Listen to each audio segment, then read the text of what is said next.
Sometimes it is the simplest actions that make the biggest difference and have the biggest impact. Our next guest is getting national attention for the way he connects with his fifth graders. He joins them in the cafeteria for lunch. It's part of what's earned him a Michigan Outstanding Educator Award and why I think he is best in class.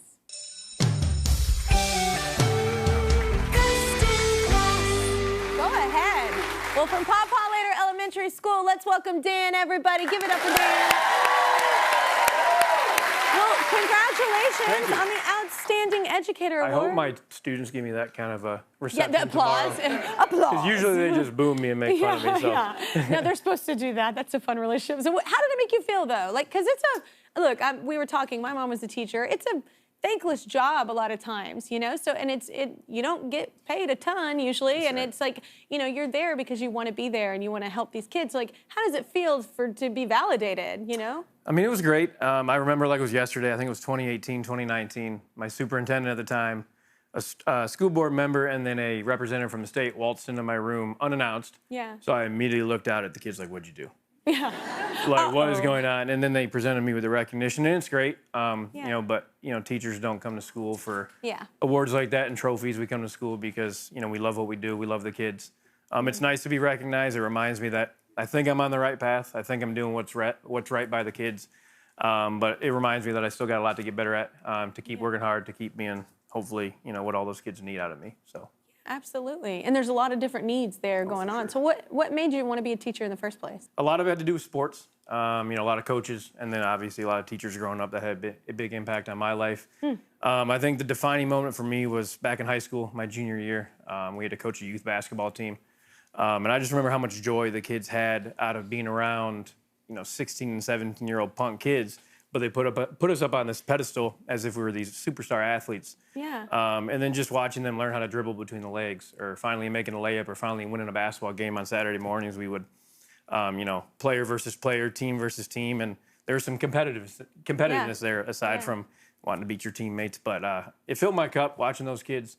Just loved the game, loved being around us. So it was kind of a no-brainer to go into education, go into coaching. I'm really fortunate to still be able to do both of those today. Yeah. That's probably been the best decision I've ever made, is to go into teaching, for sure. Another great decision you made was you started having lunch in the cafeteria. So what made you do that? Because usually that's a teacher's time to, like, woof. It's 20 minutes, and it's not for everybody, I'll be honest. It gets loud. But it's something I did on a whim back at the beginning of my career. I made my lunch in the lounge and said, I'm going to give it a shot. I'm going to walk in there, sit with a table of my kids, and just see what happens. And they immediately gave me the are we in trouble? Yeah, like, what are you doing look? And it's just kind of slowly become part of the routine. You know, it's 25 to 27 different kids a year, and that's 25 different hats that I try to put on to figure out, you know, what each kid needs out of me. And the only way to really do that is to build a connection, build a relationship. And teachers hear that all the time, and teachers do that in different ways. For me, eating lunch in the cafeteria is just something that I have found has drawn me closer to them, I think. So. Yeah, but you've built strong connections through this, and you say there's one kid who kind of stands out the most, right, for you? Yeah, any teacher knows that when the kids ask you who your favorite student is, you just look the other way. Yeah. They all know we do have favorite students, but you don't actually announce it to the class that you have that year. But with the one young man in particular that stands out to me, his name was Easton. I had him a few years ago. Unfortunately, about a year ago today, he passed away. He was in 7th grade at the time. Gonna get me crying on national TV. Well, that is it's an appropriate emotional response. But you know, I had the honor of speaking at his funeral. That had to be hard. And the one thing I remember talking about was how he felt like a younger brother to me. Yeah. Which is odd considering that I was his teacher. But the way him and I interacted, obviously we had sports in common. He was a big athlete, so we had that common ground. But you know, one thing I also admire about him is he looked out for people. He took care of his buddies, and he always checked in on me too. You know, I remember speaking upon that, you know, at the funeral as well. And you know, occasionally I could get distant in class if I felt like something didn't go well with a lesson. And if he saw me kind of in the corner by myself gathering my thoughts, he'd always come up and check on me with the same phrase, and I quote, "You good, bro?" And it was just something that, you know, I never really saw that in a student before. Again, I've had a lot of amazing students, a lot of amazing relationships, but he was different. And the tattoo that I had in honor of him. Just kind of reminds me of, what a kid should be. And it reminds me that he'll always be with me and looking down on me. So. And how important that connection is. You've been trying something new, right, to connect with the kids? Handshakes. So my background as an athlete. This is a thing. My daughter has them. Oh yeah. Yes. Big thing. Yeah. And as an athlete, you have handshakes with your teammates. I had a handshake with my brother. She scored a touchdown. Base hit in baseball, whatever the case might be. And in the past, I've had one handshake for the whole room. If they want to greet me at the door that way, they can. That's easy because you just got to do it 27 times, but it's the same thing. Yeah. So I bit off more than I could chew, and I'm trying 27 different handshakes. At the time, I made a video on it. I think we had 7, and it was easy because you're in the moment, it's fresh, and then you go a couple days and you don't do one, and you forget. The kids will never forget. Yeah. And they get it to the door, and they're like, and they're holding it. I'm like, what do you want? Like, I don't have anything for you. Yeah. So it's, again, just another way to connect with the kids. It's fun, it's goofy. Yeah, I love that. Well, Dan's approach is having a real impact on his students. He doesn't know this, but we reached out to the kids to see what they had to say about him. So let's take a look.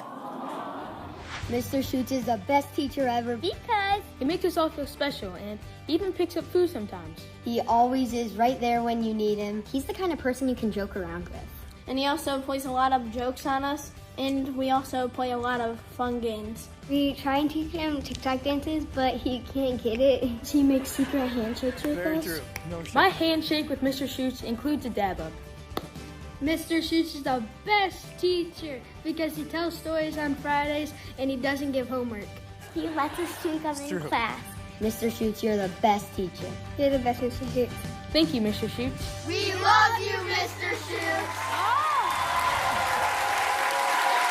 I'm like crying again.